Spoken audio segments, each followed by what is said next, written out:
নিষ্প্রাণ মাটি দিয়ে তোমাকে উৎপন্ন করা হয়েছে, নিষ্প্রাণ মাটি উপাদান দিয়ে তোমাকে তৈরি করা হলো। মায়ের পেটের ভিতরে এক ফোঁটা নাপাক পানি জমাট রক্তে পরিণত হয়ে গেল, জমাট রক্ত আস্তে করে গোশত পিণ্ড হলো, গোশত পিণ্ডকে সুন্দর করে সাজায়া হাড্ডি গুড্ডি বানায়া স্ট্রাকচার তৈরি করে তার উপরে ফাকাসাউনাল ইযামা লাহমা চামড়া দিয়ে গোশত দিয়া সাজায়া সুন্দর করে বানালাম। আল্লাহর পরিচয় শুনো, আল্লাহ আমার কেমন আল্লাহ। মায়ের পেটের ভিতরে সন্তান বানায়া এরপরে যখন রূহ দেওয়া হয়েছে, ক্ষুধা লেগেছে, খাবারের প্রয়োজন হয়েছে, আল্লাহ রাব্বুল আলামিন ওই কচি বান্দা মায়ের পেটে বসে কি খাবে সেজন্য তার মা চিন্তা করে নাই, বাবা চিন্তা করে নাই, সরকার চিন্তা করে নাই। আল্লাহ রাব্বুল আলামিন মায়ের মাসিক অসুখকে বন্ধ করে দিয়ে সন্তানের নাভির সাথে আর মায়ের নাভির সাথে তার লাগায়া, পাইপ লাগায়া মায়ের মাসিক অসুখের রক্তগুলি দিয়ে সন্তানকে বড় বানালেন। মুখ দিয়া এই রক্ত পান করালেন না, মুখটাকে পবিত্র রেখে দিলেন যাতে করে পৃথিবীতে আসার পর ওই মুখ দিয়ে আল্লাহ রাব্বুল আলামিনের জিকির করতে পারো। সন্তান মায়ের ভিতরে পেটের ভিতরে বড় হলো, আল্লাহ রাব্বুল আলামিন বলেন মাস দিন যখন পুরা হয়ে গেল, সুম্মা নুখরিজুকুম তিফলা, বাচ্চার আকারে পৃথিবীতে নিয়ে আসলাম। এখন খাবা কি? পৃথিবীতে যখন বাচ্চা এলো তখন তার পেটের সাথে যে সংযোগ ছিল মায়ের নাভির সাথে আর সন্তানের নাভির সাথে, সেই সংযোগ তার আর কি থাকলো? কি করা হলো? কেটে দেওয়া হলো। লক্ষ্য করুন, খাবারের জন্য একটি মাত্র পাইপ আল্লাহ লাগাইছিলেন, পৃথিবীতে সন্তান আসার সঙ্গে সঙ্গে পাইপটা কেটে দেওয়া হলো। এবার কি খাবে? আল্লাহ রাব্বুল আলামিন মায়ের মুখ থেকে সন্তানের জন্য এবার সিঙ্গেল সিগন্যাল, তার জন্য সিঙ্গেল কোন লাইন যেটা ছিল কেটে দিয়া মায়ের মুখ থেকে সন্তানের জন্য ডাবল লাইন আল্লাহ চালু করে দিলেন। এমন দুধ বানাই দিলেন যা শুধু খাবার নয়, শুধু ফুড ভ্যালু নয়, এই দুধের ভিতরে ক্যালসিয়াম, এর মধ্যে ভিটামিন, এর মধ্যে আয়রন, এর মধ্যে মেডিসিন। দুনিয়ার এই সন্তান ছিল ফি কারারিন মাকিন, সুরক্ষিত জায়গার ভিতরে ছিল, কোন পলিউশন সেখানে যেতে পারতো না, রোগের জার সেখানে যেতে পারতো না। দুনিয়ায় এলো দূষিত আবহাওয়ার ভিতরে, এই সন্তানকে এখনই অ্যান্টিবায়োটিক খাওয়ালে পরে অসুবিধা হবে। আল্লাহ রাব্বুল আলামিন মায়ের দুধের ভিতরে ঔষধ দিয়া রোগের প্রতিষেধক বানায়া দিলেন। এ হলো আমার আল্লাহ। এ আমার কে? আল্লাহ। জোরে বলেন আল্লাহ। আল্লাহ আল্লাহ রাব্বুল আলামিন মায়ের দুধ দিয়ে সন্তানকে বড় করলেন আর শোনায় দিলেন খবরদার এই মায়ের সাথে, এই বাপের সাথে নাফরমানি করবি না। মা বাপের জন্য আমার কাছে দোয়া করবি, রব্বির হামহুমা কামা রব্বায়ানি সগীরা। সবাই পড়েন আমার সাথে, রব্বির হামহুমা কামা রব্বায়ানি সগীরা। আল্লাহ পাক শিখাই দিলেন বান্দারে আমার কাছে দোয়া করায়, আল্লাহ আমার মা বাপ আমাকে ছোটবেলায় যেভাবে স্নেহ করে লালন পালন করেছে, এইভাবে আমার মা বাপকে তোমার রহমতের কোলে লালন পালন করো। মনে থাকবে ভাইরা? বলেন মনে থাকবে? প্রত্যেক নামাজের পরে মা বাবার জন্য দোয়া করবেন, বেঁচে থাকবেন আর মরে যাক, দোয়া করবেনই, মনে থাকবে। রব্বির হামহুমা কামা রব্বায়ানি সগীরা। আবার পড়েন, রব্বির হামহুমা কামা রব্বায়ানি সগীরা। আল্লাহ পাক মায়ের মর্যাদা এত বাড়াইছেন, সাহাবী প্রশ্ন করেছে ইয়া রাসূলুল্লাহ খেদমত করব কার? হুজুর বলেন তোমার মায়ের, তারপরে কার? তোমার মায়ের, তারপরে কার? তোমার মায়ের, তারপরে কার? তোমার পিতা। বাপের চাইতে মায়ের মর্যাদা আল্লাহ 3 গুণ বাড়াইয়া দিলেন, 3 গুণ বৃদ্ধি করে দিলেন। হাদিস শরীফে এসেছে হযরত আবী হুরায়রা রাদিয়াল্লাহু তাআলা আনহু রাসূলের কাছে এসে রাতের বেলায় কাঁদতেছিলেন। হুজুর প্রশ্ন করলেন আবু হুরায়রা কাঁদো কেন? হযরত আবু হুরায়রা বলছেন হুজুর মা আমাকে মেরেছে। তিনি প্রশ্ন করলেন আচ্ছা মা তোমারে মারলো কেন? তুমি কি কোনো বেয়াদবি করছো? তিনি বললেন না। তবে মারলো কেন? হযরত আবু হুরায়রা বলেন ইয়া রাসূলুল্লাহ আপনার খেদমত থেকে বাড়ি ফিরতে আমার দেরি হয়ে গিয়েছিল। গভীর রাতে যখন বাড়ি গেছি মা আমাকে প্রশ্ন করলেন বাবা দেরি হলো কেন, কোথায় ছিলি? तमाम পৃথিবীর মানুষ যেই কদম মোবারক চুমু দিতে পারলে ধন্য হয়ে যায় সেই আখিরি জামানার পয়গম্বর নবী মুহাম্মদ রাসূলুল্লাহ সাল্লাল্লাহু আলাইহি সাল্লামের দরবার থেকে আসতে আমার দেরি হয়ে গেছে। ইয়া রাসূলুল্লাহ আমার মা আপনার নাম শুনে তার গা জ্বলে উঠলো, তিনি কাফের মুশরিকা। আপনার নাম শুনে অগ্নিশর্মা হয়ে আমাকে ধরে পিটানো আরম্ভ করলেন আর বললেন আবু হুরায়রা হয় মুহাম্মদ সাল্লাল্লাহু আলাইহি সাল্লামের বাড়ি ছাড়বি নইলে আমার বাড়ি ছাড়বি, কি করবি বল। মা কেঁদে কেঁদে আমি বললাম মা তোমার গায়ে যত শক্তি আছে আমারে মারো, তোমার বাড়ি শুদ্ধ तमाम দুনিয়াটা ছেড়ে দিতে পারি, মুহাম্মদ রাসূলুল্লাহর কদম মোবারক ছেড়ে দিতে পারি না। হুজুর আমার মা গলা ধাক্কা মেরে আমাকে বের করে দিয়েছেন। হুজুর বলছেন আবু হুরায়রা মা তোমাকে মেরেছে আর আমার কাছে নালিশ করছো, আমি তোমার মায়ের কোনো বিচার করতে পারবো না। সুবহানাল্লাহ, এত বড় পাওয়ারফুল নবী, শানওয়ালা, ইজ্জতওয়ালি, বরকতওয়ালি, এত বড় নবী বলছেন মা মেরেছে আমার করার কিচ্ছু নাই। সুবহানাল্লাহ, তোমার মা মুশরিকা হোক আর যাই হোক তোমার মা। সুবহানাল্লাহ বলে আমার বন্ধুগণ হযরত আবু হুরায়রা বলেন ইয়া রাসূলুল্লাহ মায়ের বিরুদ্ধে কোনো অভিযোগ নিয়ে আমি আপনার কাছে আসি নাই। হুজুর বললেন কেন আসছো বলো খুলে। আবু হুরায়রা বলেন হুজুর আমি জানি আপনি আল্লাহর দরবারে যদি কোনো ব্যাপারে হাত তোলেন আল্লাহ মঞ্জুর করে ফেলেন, আপনি দয়া করে আমার মার জন্য দোয়া করেন আল্লাহ যেন হেদায়েত দিয়ে দেন।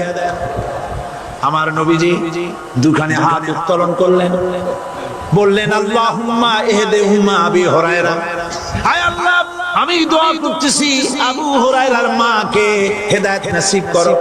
হুজুর হাত তুলে মোনাজাত করছেন, আবু হুরায়রা দৌড় দিলেন বাড়ির দিকে। কয়েকজন সাহাবী হযরত আবু হুরায়রার জামা টেনে ধরেছে, এই ভদ্রলোক দৌড়ায় কেন? এত শান্ত মানুষ, কখনো গরম হয়ে কারো সঙ্গে কথা বলে না, এই মানুষটা দৌড়ায় কেন? কোনো বিপদ হইল নাকি? জামা টেনে ধরে বলে আবু হুরায়রা দৌড়াও কেন? হযরত আবু হুরায়রা বলেন জামা ছেড়ে দাও, কোনো বিপদ আমার হয় নাই, আমি দৌড়াইয়া বাড়ি যাই দেখতে চাই। আমি দৌড়াইয়া আগে বাড়ি যেতে পারলাম না, আমার নবীর দোয়া আগে আমার বাড়ি চলে গেছে, আমি এটা দেখতে চাই। হযরত আবু হুরায়রা দৌড়াতে দৌড়াতে বাড়ি চলে গেছেন। দরজায় নক করলেন, ভেতর থেকে আওয়াজ এলো কে? তিনি বললেন আমি আবু হুরায়রা, মা দরজা খুলে দাও আমি তোমার সন্তান। মা বললেন বাবা অপেক্ষা করো, দরজা খুলতেছি। হযরত আবু হুরায়রা বলেন মায়ের গলার আওয়াজের ভেতরে কুফরি কর্কশতা পেলাম না, মায়ের গলার আওয়াজের ভেতরে তাওহীদের নরমিয়াত পেলাম। আমার কাছে মনে হলো আমি আবু হুরায়রা বাড়ি আসার আগে নবীজির দোয়া আল্লাহর আরশে পৌঁছে গেছে। আবু হুরায়রা বলছেন মা আমার কিছুক্ষণ পরে ঘরের থেকে বেরিয়ে এসেছেন, আমি দেখলাম মায়ের শরীর ভিজা, মাথার চুল দিয়া পানি টপকাচ্ছে। মা আমার বললেন বাবারে তোমাকে মারার পর আমি নিদারুণ অনুশোচনায় পড়েছিলাম, মনে মনে ভাবলাম আহারে আমার সন্তান আমি কেন মারলাম, সে তো কোনো খারাপ কাজ করে নাই, কোনো খারাপ জায়গায় যায় নাই, এত ভালো মানুষ, যার সম্পর্কে লোকেরা খামোখাই মিথ্যা কথা বলে, এই ভালো মানুষটার কাছে গেছে সেজন্য আমি মারলাম কেন? বাবা গো, আমি আমার ভুল বুঝতে পেরেছি, জীবনের ভুলও ধরা পড়েছে, আমাকে জলদি করে নিয়ে চলো বিশ্ব নবীর দরবারে। হযরত আবু হুরায়রার মা রাসূলুল্লাহর খেদমতে এসে ঘোষণা করলেন, আশহাদু আল্লা ইলাহা ইল্লাল্লাহু ওয়াহদাহু লা শারীকা লাহু ওয়া আশহাদু আন্না মুহাম্মাদান আবদুহু ওয়া রাসূলুহু। আমার ভাইরা, আল্লাহ রাব্বুল আলামিন মানুষ সৃষ্টি করে পৃথিবীতে পাঠিয়ে দিলেন, খাবারের ইন্তজাম করলেন, এগুলি সব আল্লাহর পরিচয়। আল্লাহরে চেনার জন্য বড় বড় কিতাব ঘাটা লাগে না, কিসমতে যদি থাকে দুই একটা দৃষ্টান্ত যথেষ্ট হয়ে যায়। সুবহানাল্লাহ, সুবহানাল্লাহ, দুই একটা দৃষ্টান্ত যথেষ্ট। আল্লাহ পাক সমস্ত সৃষ্টি জগৎকে তৈরি করলেন, সৃষ্টি করলেন, আর তাদের খাদ্যের ব্যবস্থা করলেন। কে করেছেন খাদ্যের ব্যবস্থা? খাদ্য দেন আল্লাহ। কিন্তু অহংকারী যারা, তারা বলে দেশের বাম্পার ফলনের জন্য সমস্ত কৃতিত্ব সরকারের। বলেন আস্তাগফিরুল্লাহ, বলেন নাউজুবিল্লাহ। এদের একজন বলছিল 3 বছর কিছু দিবার পারুম না, লোকেরা কয় আমরা না খাইয়ে থাকু, আল্লাহ কয় আমিও দেহু, কদ্দুর পারো না খাইয়ে থাকে। ফসল কে দেন? জোরে বলেন কে দেন? বাম্পার ফসলের ফলনের দাবি সরকার করতে পারে না, এটা কুফরি, এটা শিরক। জমিনের ফসল কে দেন? আকাশের বৃষ্টি কার? পানি কার? সার কার? সব আল্লাহ পাক। আল্লাহ পাক কোরআন শরীফে বলেছেন, لئن شكرتم لأزيدنكم ولئن كفرتم إن عذابي لشديد। আমার নিয়ামতের শুকর যদি আদায় করো বাড়ায় দেব, আর যদি কৃতজ্ঞ হও শুকরিয়া আদায় না করো মস্ত বড় শাস্তি দেব। ফসল দেই আমি, আর শুকরিয়া আদায় করো তোমার বাজানে। ঠিক কি না? শুকরিয়া আদায় করে কার? বাজানে। একটি মানুষের যেই প্রশংসা এই সরকার করলো, বিগত 4.5 বছর ধরে একটা মানুষের যত জিকির করলো, প্রশংসা করলো, ছবি টানাইলো, যদি এতটা জিকির এতটা স্মরণ আল্লাহ রাব্বুল আলামিনের করত, ওদের জন্য আল্লাহর জান্নাতের দরজা খোলা হয়ে যেত। প্রশংসা করবে কার? চিল্লায় বলুন, আল্লাহ পাকের প্রশংসা করো। খেতে দেওয়ার মালিক তিনি। আল্লাহ পাক বলছেন, আল্লাহকে তার পরিচয় আল্লাহ তুলে ধরেছেন, ওয়ামা মিন দাব্বাতিন ফিল আরদি ইল্লা আলাল্লাহি রিজকুহা। এই পৃথিবীর ভিতরে এমন কোন বিচরণশীল জীব নাই যার রিস্কের দায়িত্ব আমি আল্লাহ গ্রহণ করি নাই। সুবহানাল্লাহ বলবেন না? রিস্কের দায়িত্ব কার হাতে? আচ্ছা দেখুন তো, পৃথিবীর সমস্ত সরকারের কাছে বিভিন্ন মন্ত্রণালয় আছে না? খাদ্য মন্ত্রণালয় বলে কোন মন্ত্রণালয় আছে কিনা? আছে। খালি কয় খামু আর খামু। খাদ্য মন্ত্রণালয় আছে, থাকার পরেও মানুষ না খাইয়া মরে। ঠিক কিনা? এবার একটু তাকান তো, জ্ঞানের চক্ষু দিয়া তাকা। ফরেস্ট এরিয়া, বাঘ আছে কিনা? নাই। সিংহ আছে কিনা? গন্ডার আছে কিনা? হাতি আছে কিনা? বিশাল বিশাল প্রাণী আছে কিনা? জঙ্গলে ছোট্ট প্রাণী থেকে, পোকা থেকে শুরু করে গন্ডার পর্যন্ত, টুনটুনি পাখি দিয়ে শুরু করে ঈগল পাখি পর্যন্ত, নদীর ভিতরে ছোট্ট চুনো পুঁটি থেকে শুরু করে তিমি মাছ পর্যন্ত। প্রাণী তত্ত্ববিদরা বলেছেন, সমুদ্রের ভিতরে এমন এমন বড় বড় তিমি আছে যে একটা তিমির ওজন 5000 টন পর্যন্ত হয়ে যায়। 5,000 টন তিমিটার ওজন। এর যখন বাচ্চা হয় তখন বাচ্চার দৈনিক দুধ লাগে 50 থেকে 60 মণ পর্যন্ত। কে ব্যবস্থা করে? রুহান মান ফেরেশতা। তো ওর মা যেমন বাচ্চা তো সেরকম, ঠিক কিনা? কে চলে? চলে না। বরং আল্লাহর আইনকে মুছে ফেলার জন্য, নিজেদের আইন সৃষ্টি করার জন্য প্রচেষ্টা চালানো হচ্ছে। আল্লাহর আইন মানুষের জন্য সব থেকে বেশি উপযোগী, কারণ সৃষ্টি করেছেন কে? বলেন, কে করেছেন? আল্লাহ। প্রত্যেকটি মেশিন আপনি যা কিনবেন, রেডিও হোক, টিভি হোক, যে কোনো যন্ত্র হোক, গাড়ি হোক, তার সাথে একটা লিটারেচার, একটা বই তার সঙ্গে দিয়ে দেওয়া হয়। ওই বইয়ের মধ্যে লেখা থাকে এটা কিভাবে চালানো হবে, অপারেট করা হবে, তার সিস্টেম লেখা থাকে। আপনার ইচ্ছা মতো চালাইলে হবে না। এই মানব গোষ্ঠীকে সৃষ্টি করেছেন। এখন আপনি যদি আপনার আইন মতো চালান, তা কি চলবে? চলবে না। আপনি আপনার আইন মতো চালাচ্ছেন, ভালোভাবে চলতেছে? চলতেছে না। স্বরাষ্ট্রমন্ত্রী বলতেছেন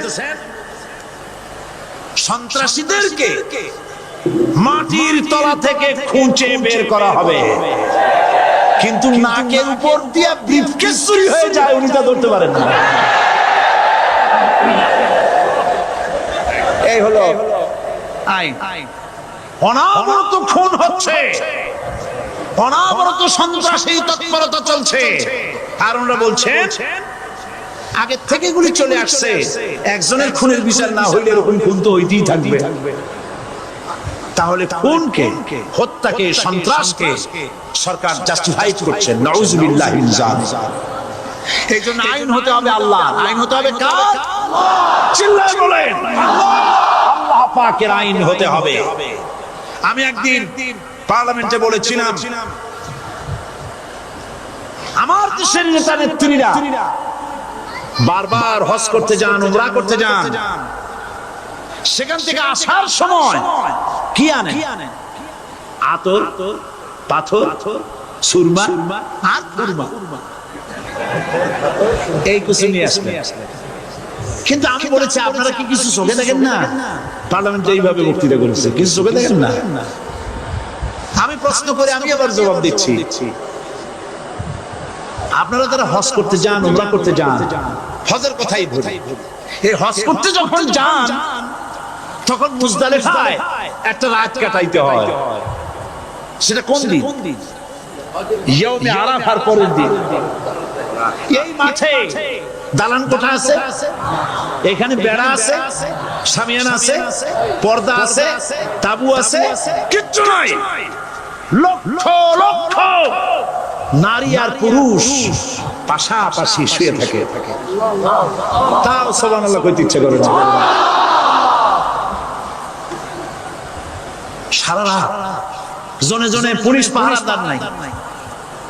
কিরকম মেয়ে এলো, চাঁদের সৌন্দর্য হার মানায় দিতে পারে এরকম সুন্দরী, এরকম সুন্দরী নারী, সুদর্শন পুরুষ পাশাপাশি রাস্তার ধারে মরুভূমির ভিতরে সারা রাত কাটাচ্ছে। ইয়াউমে আরাফার পরের রাতটা, একটা রাত পুরা এভাবে চলতেছে বছরের পর বছর, শতাব্দীর পর শতাব্দী, সহস্রাব্দীর পরে সহস্রাব্দী। আমি প্রশ্ন করি, পৃথিবীর ইতিহাসে কেউ কি এমন কথা বলতে পেরেছে, লিখতে পেরেছে যে মুজদালিফার রাতে সেখান থেকে 10টা নারী হাইজ্যাক হয়েছে, 5টা নারী লাঞ্ছিত হয়েছে? বলতে পারবে? গভীর রাত্রে পুরুষ সঙ্গী ছাড়া সুন্দরী রমণী, যুবতী রমণী একাকিনী নিজের ঘর ছেড়ে আল্লাহর ঘরে তাওয়াফ করতে আসে। তাওয়াফ সেরে তাহাজ্জুদের নামাজ পড়ে আল্লাহর কাছে মোনাজাত করে একা একা হাজার হাজার লাখো পুরুষের ভিতর থেকে আপন ঘরে ফিরে যায়। কারো বাবার হিম্মত নাই একবার তাকায় সে তো রূপ উপভোগ করার জন্য, আবার তাকায়, অথবা তার আঁচল ধরে টান মারে। আছে ইতিহাস, কথা কন না কেন? সুন্দরী একটা মাইয়া মক্কা থেকে মদিনা থেকে পাওয়া যায় না, 15 দিন হয়ে গেছে। হয়েছে কখনো? এবার জবাব দেন, কেন হয় না? কেন হয় না? আমার দেশের মেয়েরা রাস্তা দিয়ে হাঁটতে পারে না। হাই স্কুল মেয়েদের, হাই স্কুল মেয়েদের কলেজ যখন ছুটি হয়, তথাকথিত সোনার ছেলেরা গেটের সামনে এতিমের মতো কারায় থাকে। অনবরত হাইজ্যাক হচ্ছে, ধর্ষণের সেঞ্চুরি হচ্ছে। আর ওখানে হয় না কেন? ওখানে হয় না এই কারণে, এই কোরআনের আইন আল্লাহ রাব্বুল আলামিন যে আইন দিয়েছেন, ওখানে আইন বলবৎ আছে। আছে নাকি? আছে কিনা? কোন পুরুষ কোন নারীকে ধর্ষণ করেছে যদি প্রমাণিত হয়, সে যদি ফাহাদের ছেলে হয় আর ফাহাদের মেয়ে হয়, কোরআনের শাস্তি হলো পাথর মেরে উড়াইয়া দাও। তাকে জানিয়ে দেওয়া হবে রেডিও টিভির মাধ্যমে, জিনাকারের সাথে ব্যভিচারীর শাস্তি হবে। চতুর্দিকে হাজারো লোকেরা দাঁড়াবে, হাতে পাথর নিয়ে পাথর মেরে তাকে তার গোশত হাড্ডি বাতাসের সাথে উড়ায়। একজন মানুষ আর একজন মানুষকে খুন করলো, এই আসামি ধরা পড়ে গেল, কোরআনের শাস্তি হলো যখন ধরা পড়বে প্রমাণিত হবে যেমন ভাবে হত্যা করেছে পরেও হত্যা করো। এই দৃশ্য, এই আইন যদি বাংলাদেশে যদি এই আইন চালু হয়ে যেত, খুনের আসামি ধরা পড়েছে জেনার আসামি, প্রকাশ্য ময়দানে এলো, সাক্ষী প্রমাণে কোর্টে প্রমাণিত হলো সত্যি সে খুনি।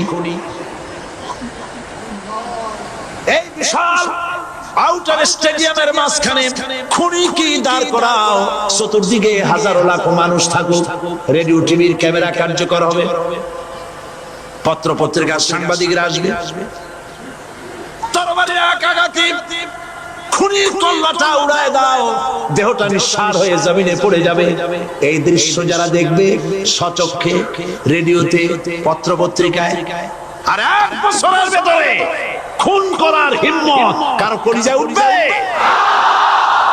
জিনাকারের পাথর মেরে দেওয়া, পাথর মেরে উড়িয়ে দেওয়ার শাস্তি যদি চোখে কেউ দেখে, জিনা করার পুলক আর জাগবে? এটা নাম আল্লাহর আইন। এই আইন কার? এই আইন কার? এই আইন যতদিন পর্যন্ত বাংলার মানুষের, মুসলমানদের উপরে কার্যকরী না হচ্ছে, এই দেশে কার্যকরী না হবে, ততদিন পর্যন্ত হত্যা, ধর্ষণ, খুন বন্ধ হবে না। বন্ধ হবে। সুতরাং এই আইন হচ্ছে কার? আরো জোরে বলেন, আল্লাহ রাব্বুল আলামিন। মহান আল্লাহ রাব্বুল আলামিনের এই আইন অনুযায়ী যদি দেশ চলে, মানুষ শান্তি পাবে, চুরি বন্ধ হবে, ডাকাতি বন্ধ হবে, জেনা বন্ধ হবে, হত্যা ধর্ষণ বন্ধ হয়ে যাবে। নবীজি এমন একটি আইন চালু করে দিয়ে, কোরআনের বিধান চালু করে দিয়ে এমন একটা সমাজ চালু করেছিলেন, যেই সমাজ সম্পর্কে হুজুর নিজে বলেছেন, খায়রুল কুরুনে কারনি, সর্বশ্রেষ্ঠ যুগ হলো কার যুগ? আমার যুগ। সুবহানাল্লাহ বলেন। রাসূলের যুগ হলো সর্বশ্রেষ্ঠ যুগ। সেই কোরআন, সেই হাদিস আজও আছে না নাই? বলেন জোরে, আজও আছে না নাই? সেই কোরআন এবং সুন্নাহ দিয়ে দেশ শাসন হোক, এটা কি আমরা চাই? কারা কারা চাই? দু হাত উঁচু করে দেখা।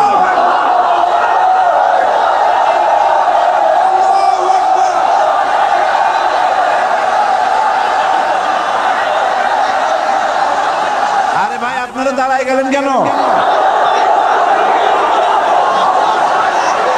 বসেন বসেন।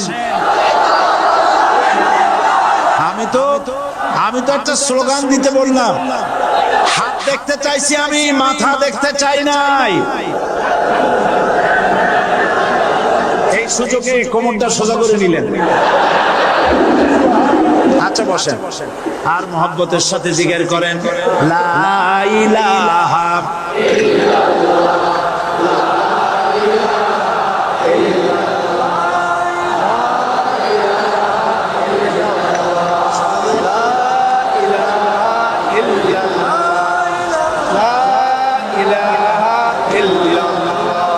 লা জোরে সরে সবাই জিকির করেন লা ইলাহা ইল্লাল্লাহ, লা ইলাহা ইল্লাল্লাহ, লা ইলাহা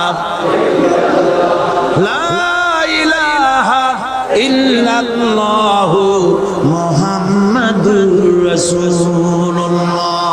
বসুন আমরা মুনাজাত করব। আল্লাহ রাব্বুল আলামিন আয়াতুল কুরসির ভিতরে আল্লাহর সার্বভৌমত্বের কথা বলেছেন। আল্লাহু লা ইলাহা ইল্লা হুয়াল হাইয়ুল কাইয়্যুম। পড়েন আমার সাথে সবাই, আল্লাহু লা ইলাহা ইল্লা হুয়াল হাইয়ুল কাইয়্যুম। আল্লাহ হচ্ছেন যিনি ছাড়া কোনো ইলাহ নাই, তিনি শাশ্বত চিরঞ্জীব। সুবহানাল্লাহ বিহামদিহি। আগামীকাল এর বাকি অংশ আমি আপনাদের সামনে আলোচনা করব ইনশাআল্লাহ। জোরে বলেন ইনশাআল্লাহ। দাঁড়ানো ভাইরা বসেন। আপনাদের পাশে যারা দাঁড়িয়েছেন অনুরোধ করে বসায় দেন। বলেন যে আর 5 মিনিট বসেন, আল্লাহর রাস্তায় হাঁটেন না। হ্যাঁ বলেন, বলেন আপনারা যে আল্লাহর রাস্তায় হাঁটেন না, বসেন সবাই বসেন। এত বড় মাহফিলে মুনাজাত, সুবহানাল্লাহ বলেন। চট্টগ্রামের ইতিহাসের শ্রেষ্ঠ মাহফিল, চিল্লায় বলেন সুবহানাল্লাহ। গোটা বিশ্বে কোরআনের শ্রেষ্ঠ মাহফিল, বলেন সুবহানাল্লাহ। যারা বলেন আলহামদুলিল্লাহ। আগামীকাল এই মাহফিলের আখেরি মুনাজাত হবে ইনশাআল্লাহ। বলেন ইনশাআল্লাহ। আমি আন্তরিকভাবে দুঃখিত, প্রতি বছর আমার মা বোনদের জন্য, চট্টগ্রামবাসী আমার মা বোনদের জন্য আলাদাভাবে তাদের প্রশ্নের উত্তর দেই এবং তাদের সামনে কোরআন হাদিসের কথা আলাদাভাবে বলি। এবছর দিন কম হয়ে গেল বলে মহিলারা, মা বোনেরা বঞ্চিত হয়ে গেলেন। শিশু কিশোরদের জন্য আলাদাভাবে সমাবেশ করা হয়, তাও বঞ্চিত হয়ে গেল। এই বিশাল তাফসীরুল কোরআন মাহফিলের বরকত থেকে চিটাগংবাসীকে যারা বঞ্চিত করলো, আল্লাহ তাদের হেদায়েত নসিব করে দিয়ে। যদি হৃদয় থাকে, যদি হৃদয় বলে কিছু থাকে, বিবেক বলে যদি কিছু থাকে, আর শরীর যদি মুসলমানের পিওর রক্ত থাকে, তাহলে বাড়ি বসে অনুশোচনা করা উচিত, চোখের পানি ফেলানো উচিত ওই সব লোকের যারা এই বরকতপূর্ণ মাহফিলকে বাধা দিয়েছে। আর যাদের কলজের মধ্যে আল্লাহ মোহর মেরে দিয়েছে, এগুলোর তো হেদায়েত হবে না। যারা, যাদেরকে আল্লাহ পাক তৈরি করেছেন জাহান্নামের জন্য, ওদের কাছে মাহফিল অসহ্য, সহ্যই হবে না। নাউজুবিল্লাহ বলেন। চট্টগ্রামবাসীর জন্য তাফসীরুল কোরআন মাহফিল নিয়ামত। এই নিয়ামত কিয়ামত পর্যন্ত আল্লাহ টিকায় রাখুন, বলি আমিন। আগামীকালের আখেরি মুনাজাতে সমস্ত মুসলমান চতুর্দিক থেকে আল্লাহ পাকের নারা লাগাতে লাগাতে আসবেন। আল্লাহু আকবার, নারে তাকবীর। গোটা চট্টগ্রাম, গোটা চিটাগাং শহর আগামীকাল কোরআনের মিছিলের শহর হবে ইনশাআল্লাহ।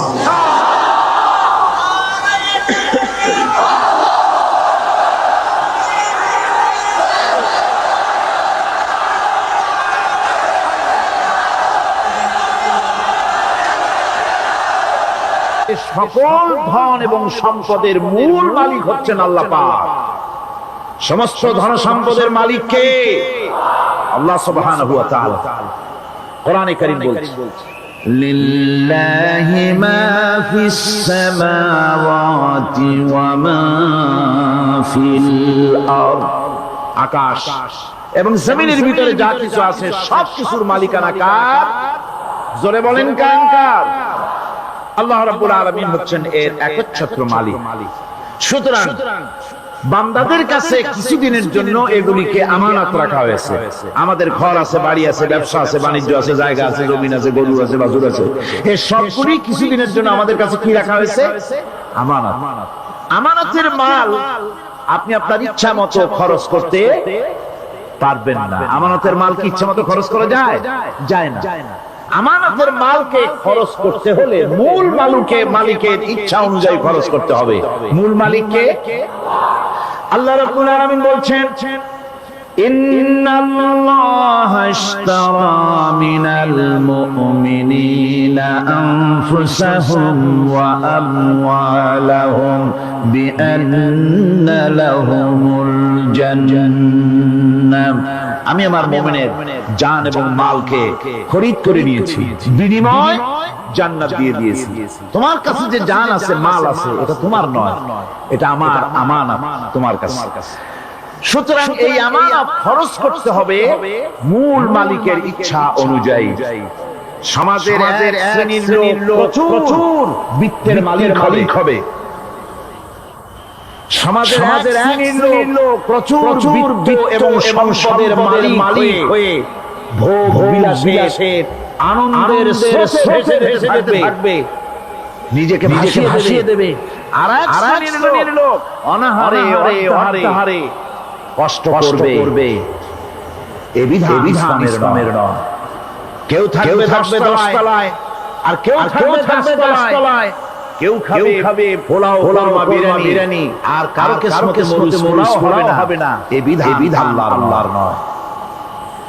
ইসলামের বিধান হচ্ছে যে আল্লাহ সব সম্পদ মানুষকে দান করেছেন। এই সম্পদের ভিতরে বিত্তহীনদের অধিকার রয়েছে। বিত্তহীন যারা গরিব, যাদের কিছু নাই, তারা করুণার পাত্র নয়। কি বলেন তারা কি ধনীদের করুণার পাত্র? কোরআনে আল্লাহ বলেন, ওয়াল্লাযীনা ফী আমওয়ালিহিম হাক্কুন লিস-সাইলি ওয়াল মাহরুম। ধনীদের সম্পদের ভিতরে গরিবদের, বিত্তহীনদের অধিকার রয়েছে। সে অধিকার আদায় করে দাও। দান করা এমনি দিয়ে দাও এক জিনিস।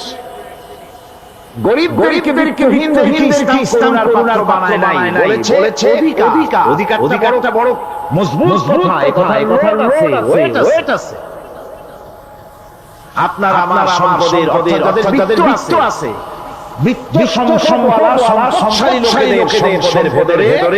গরিবদের অধিকার আদায় করতে হবে। ইসলাম সকল মানুষের দারিদ্র দূর করে বেঁচে থাকার অধিকার প্রতিষ্ঠিত করেছে।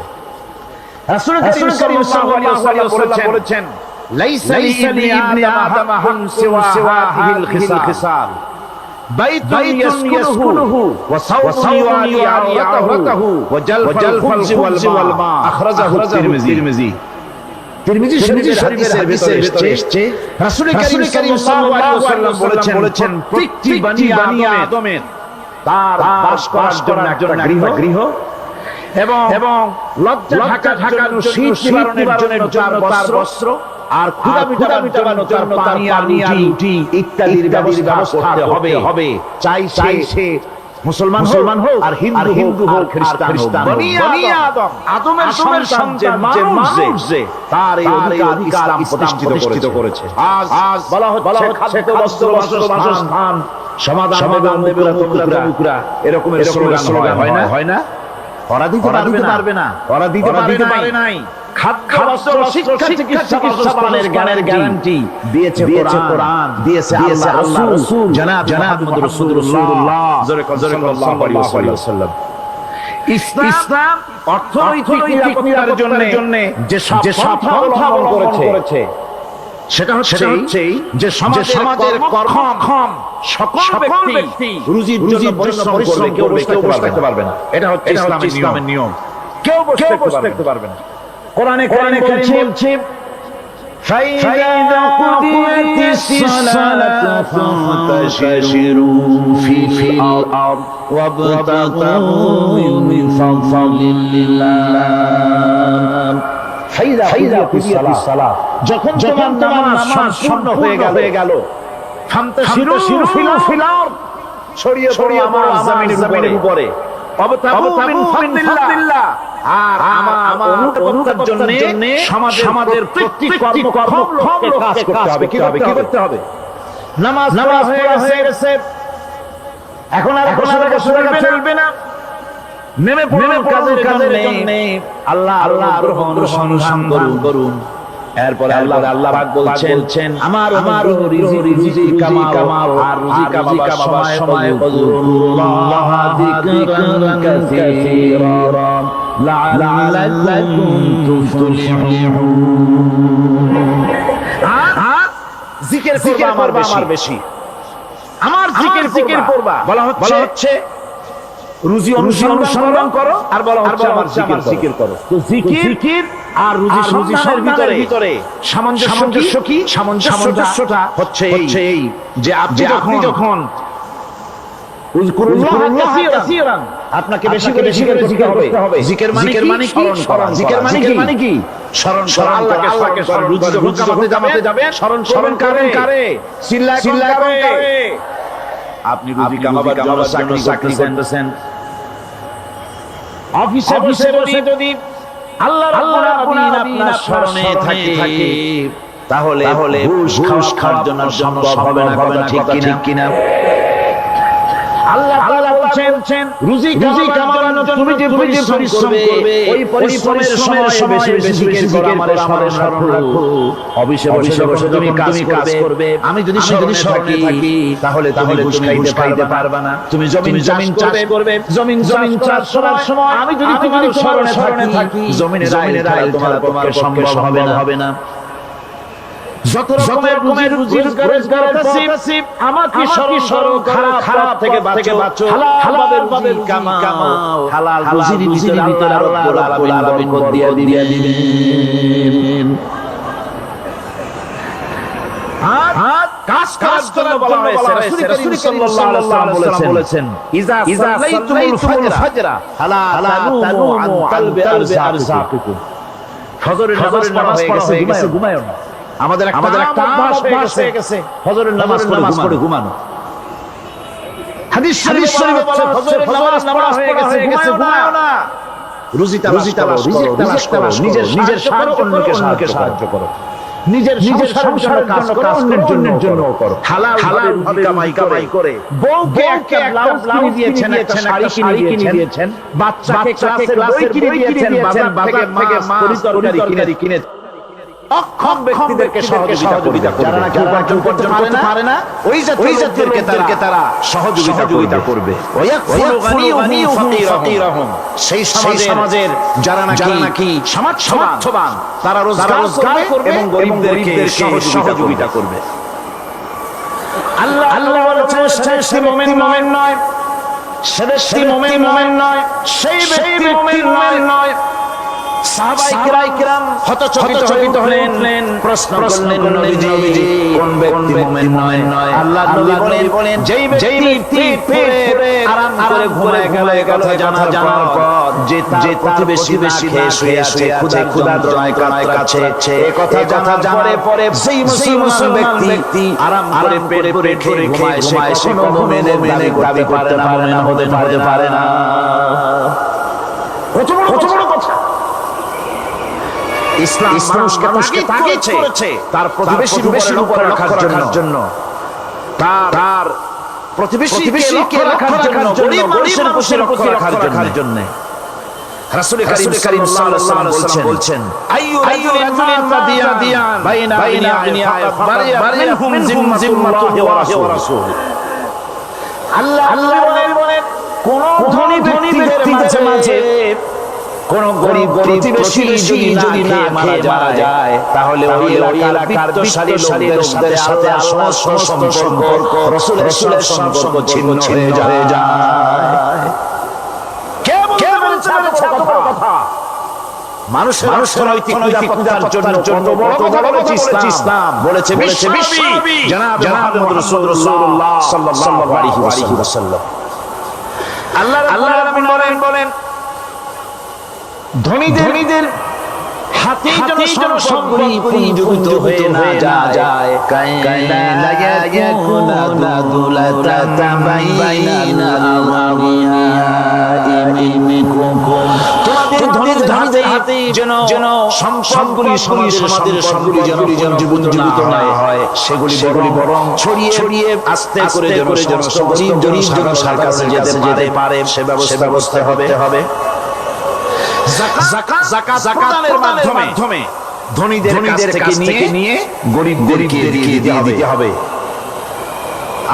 আর বুখারী শরীফের সারা ফাতহুল বারীতে হাফেজ ইবনে হাজার আসকালানী রাহিমাহুল্লাহ তিনি বলেছেন যাকাত যদি ধনীরা না দেয়, যদি কেউ দিতে বাধা দেয় ফামানিমতানা উখরিহি কাহরান, যদি যাকাত না দেয় জবরদস্তি করে যাকাত আদায় করে নিবে গভর্নমেন্ট। যাকাত দিতেই হবে। মুনকিরিন যাকাত দিতে অস্বীকার করেছিল হযরত সিদ্দিক আকবর, হযরত আবু বকর সিদ্দিক রাদিয়াল্লাহু তাআলা আনহু। তিনি তাদের বলেছিলেন ওয়াল্লাহি লাউ কাতারাতনা মান ফাররাকা বাইনা সালাতি ওয়াজ যাকাত, অবশ্যই আমি ওই সম্প্রদায়ের বিরুদ্ধে যুদ্ধ ঘোষণা করব যারা নামাজ আর যাকাতের মধ্যে পার্থক্য সূচিত করবে, যারা নামাজ পড়বে কিন্তু যাকাত দিবে না সরকারের কাছে, যাকাত আদায় করবে না, তাদের বিরুদ্ধে যুদ্ধ ঘোষণা করব। ইসলামী সরকার যদি প্রতিষ্ঠিত হয় তাহলে এই যাকাত আদায় করা হবে। যাকাত কেউ নিয়ে বসে থাকতে পারবে না, যাকাত আদায় করা হবে। আমাদের দেশে নিয়ম মাফিক যদি যাকাত আদায় করা হতো, এই দেশ যদি ইসলামী গভর্নমেন্ট হতো, আল্লাহ যেন দয়া করে দেন, আমিন।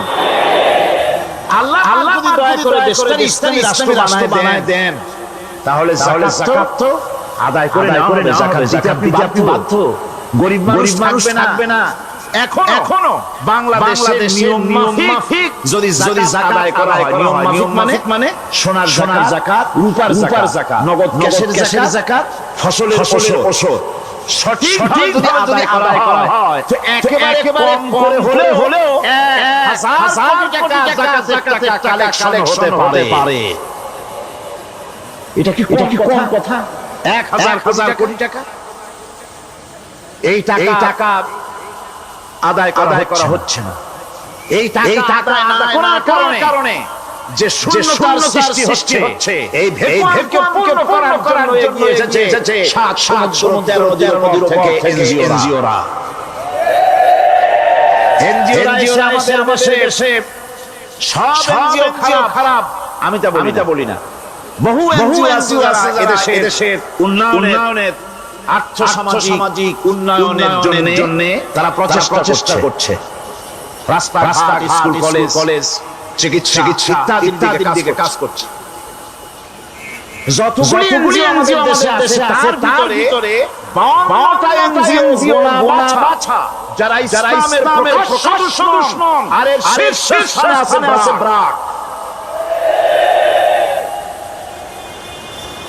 এই এনজিওগুলি তারা আমাদের দেশে সুদী কারবার শুরু করেছে, পরিপূর্ণভাবে সুদের কারবার। ব্যাংক থেকে যদি আপনি লোন নেন তাহলে 15-17% ইন্টারেস্ট দিতে হবে। আর ওদের কাছ থেকে যে সুদ যে টাকা না হয় সেই টাকায় গ্রামীণ ব্যাংক থেকে শুরু করে ব্রাক বলেন, কারিতাস বলেন, অক্সফাম বলেন, যেগুলি আছে এগুলি সুদ নেয় 30 থেকে 34% পর্যন্ত। গোটা জাতিকে গ্রাম পর্যায়ে তারা সুদের নিবিড় চাষ করতেছে, ঘরে পৌঁছে দিয়েছে। মুসলমান নারীদের উন্নতি করেছে, ইসলামের ঐতিহ্য ধ্বংস করতেছে, নারীদেরকে হত্যা করতেছে। আমার দেশের ফ্যামিলি স্ট্রাকচারকে এনজিওরা ধ্বংস করে দিচ্ছে।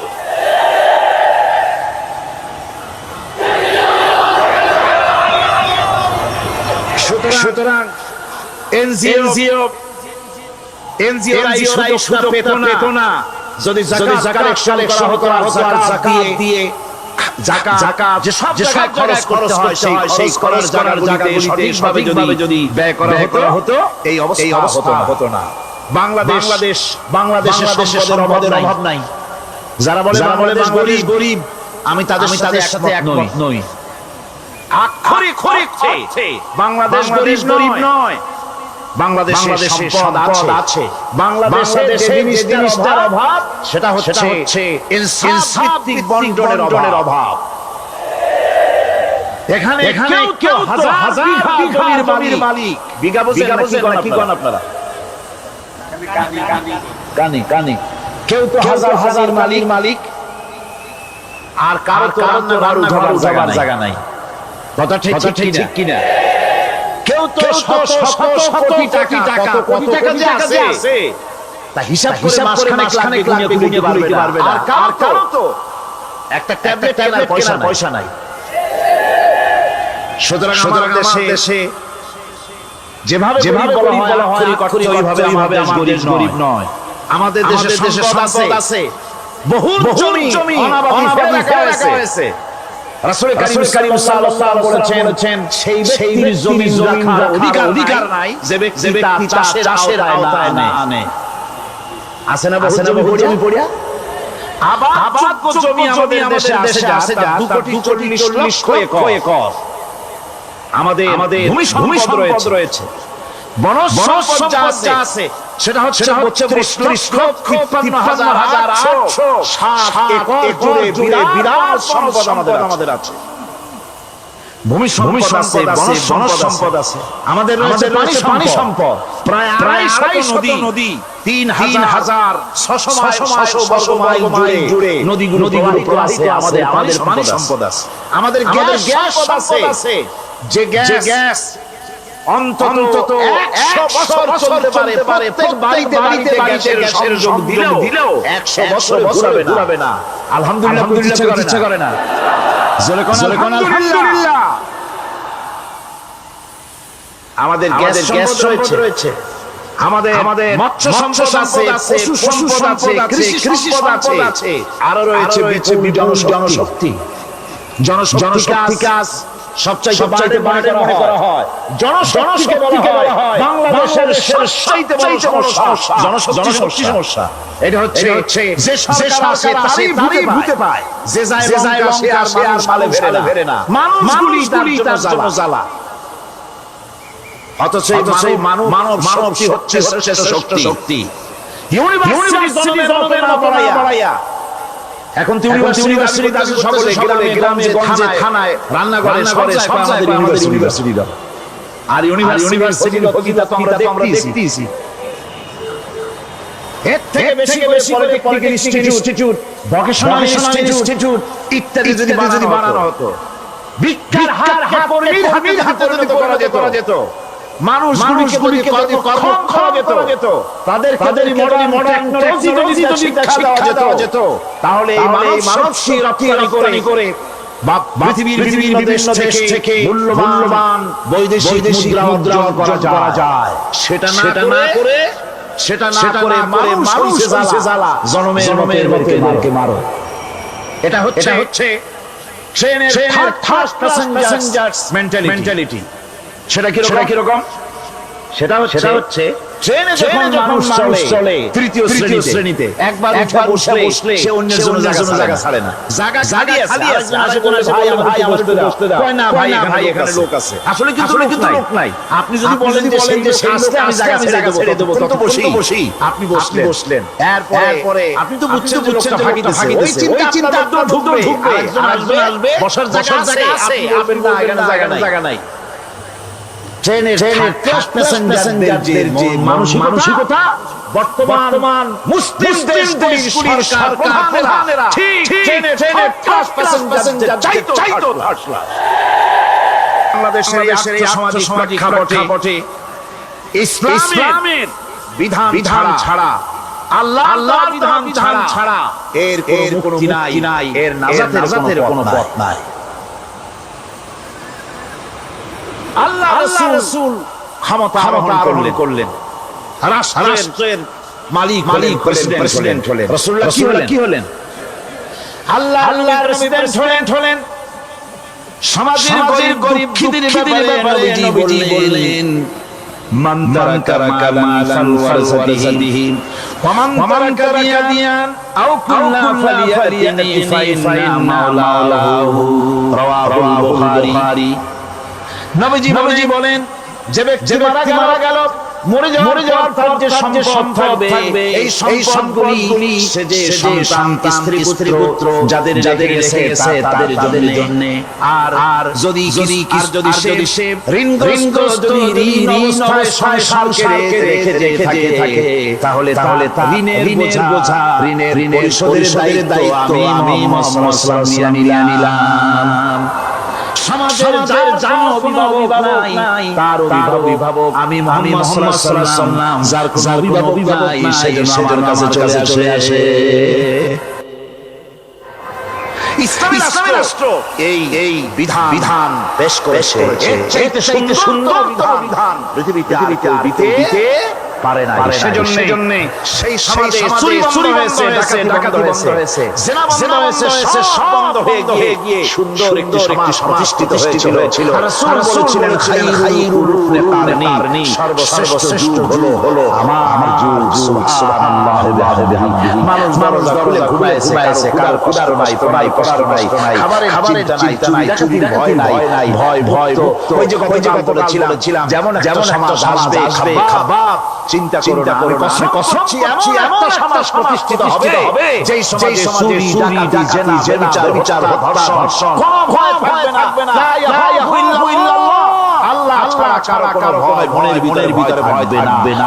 ওয়ালাকিন তাস্তাজিলুন, তোমরা বড় তাড়াহুড়ো সবর করো, তাড়াহুড়ো এমন আসবে। রাসূলুল্লাহর একটা সমাজ গোটা পৃথিবীবাসী উপহার দিতে পেরেছিলেন, পারেন না, পেরেছিলেন কিনা?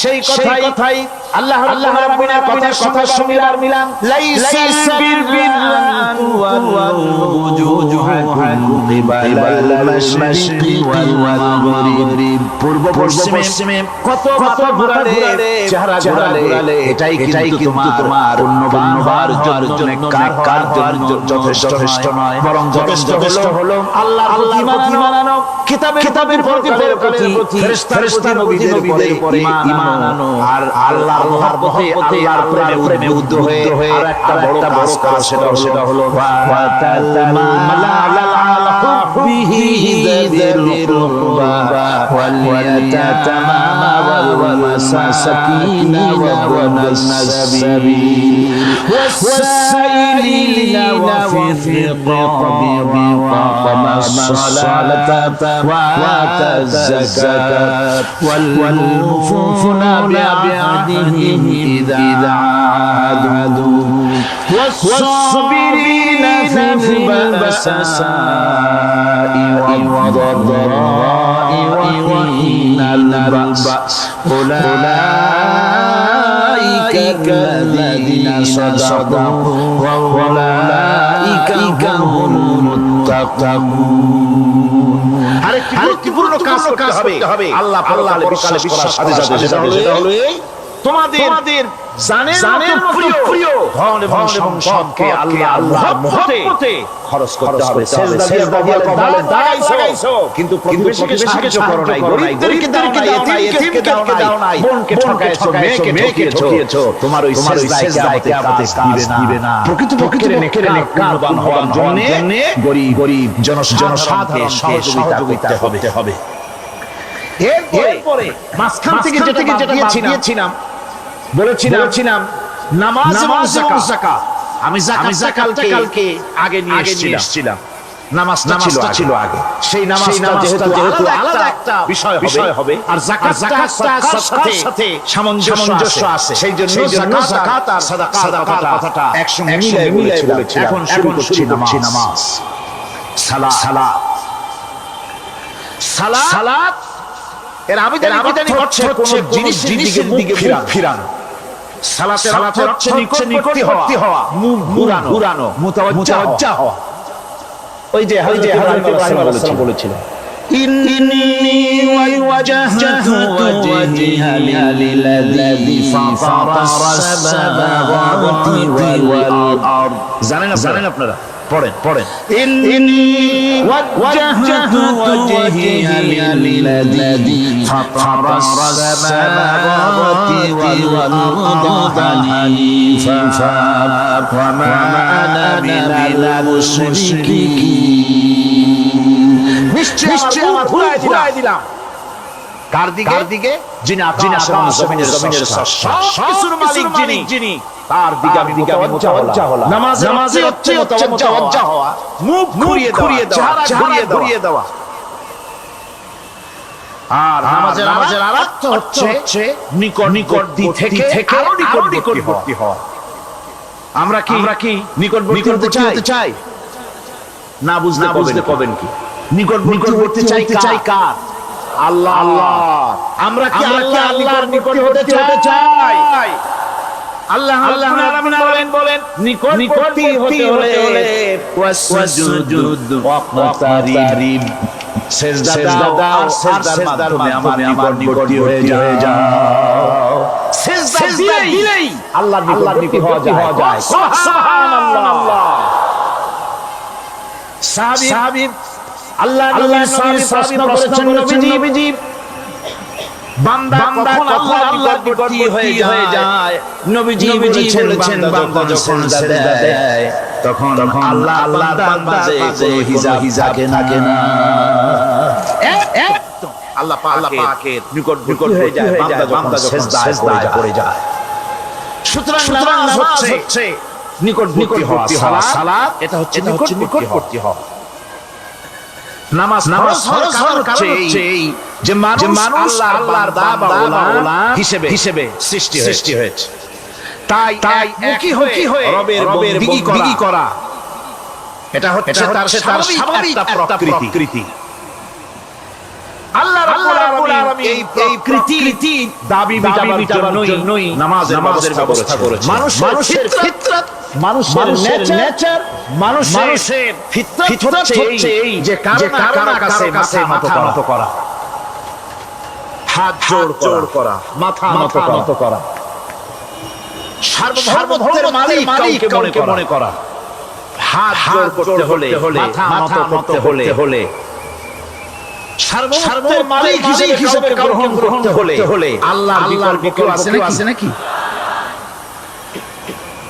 ইসলামের দাওয়াতটা হলো ফিতরাত অনুযায়ী দেওয়া হয়েছে মানুষ যেন মাথা নত করে গোলামি করে এজন্য আল্লাহ রাব্বুল আলামিন বলেছেন যে আমি মানুষ জিনকে সৃষ্টি করেছি তার কারণটাই হলো মা খালাকাতুল জিন্না ওয়াল ইনসা ইল্লা লিয়াবুদুন মানুষের দিকে সৃষ্টি করা হয়েছে ইবাদতের জন্য গোলামির জন্য ইবাদত আর গোলামি এটাই করতে হবে গোলামি দাসত্ব করতে হবে আর এই দাসত্ব আল্লাহর আনুগত্য গোলামির দাওয়াত দিয়েছেন দুনিয়ার সব নবীরা কোন নবী বলেন নাই যে আমার গোলামি কেউ বলেছেন বলেন জোরে কেউ বলেছেন আল্লাহ বলেন ওয়ালা তাবাসনা ফি কুল্লি উম্মাতির রাসূলান আমি ইবাদুল্লাহ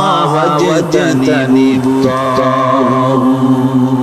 প্রত্যেক জাতির জন্য আমি রাসূল প্রেরণ করেছি তারা মানুষকে দাওয়াত দিয়েছেন এই কথা বলে যে এক আল্লাহ গোলামি করো তিনি ছাড়া কোনো ইলাহা নাই বিধানদাতা নাই তার গোলামি তার সামনে মাথা নত করে দাও আর প্রত্যেক নবীর যুগেই নামাজ রোজা শরীয়তের মধ্যে ছিল নামাজ রোজা কম বেশি প্রত্যেক নবীর জামানায় আল্লাহ পাক এটাকে বাধ্যতামূলক করেছিলেন নামাজ রোজা যাকাত সব নবীদের জন্য বাধ্যতামূলক ছিল তার উম্মতের জন্য বাধ্যতামূলক ছিল নামাজ হচ্ছে তাওহীদের অবশ্যম্ভাবী এক বহিঃপ্রকাশ তাওহীদের জন্য তাওহীদবাদী মানুষ যাদেরকে নামাজ আদায় করতেই হবে আকীদা বিশ্বাসের দিক থেকে তাওহীদ যদি হয় পুরা দ্বীনের মূল উৎস তাহলে আমলের দিক থেকে নামাজ হচ্ছে পুরা দ্বীনের মূল ভিত্তি নামাজ হচ্ছে আমলের মূল ভিত্তি। এর বাস্তবায়ন ছাড়া দিন পূর্ণ হয় না। নামাজ মুমিনের কেবলমাত্র একটি উত্তম আমলই নয়, বরং নামাজ হচ্ছে ঈমানের মূল ভিত্তি। যার কাছে নামাজ নাই, তার কাছে কিছুই নেই। রাসূল কারীম সাল্লাল্লাহু আলাইহি ওয়াসাল্লাম বলেছেন যে নামাজ যে ব্যক্তি পড়ে আল্লাহ পাকের সাথে তার কোনো সম্পর্ক বাকি থাকে না। সুতরাং এই নামাজটা হচ্ছে যে একমাত্র একাগ্র চিত্তে আদবের সাথে আল্লাহর সামনে রুজু হয়ে যাওয়া। কোরআনে কারিমে বলছি মুনিবিনা ইলাইহি ওয়াত্তাকু ওয়া আকিমুস সালাতা ওয়া লা তাকুনু মিনাল মুশরিকিন।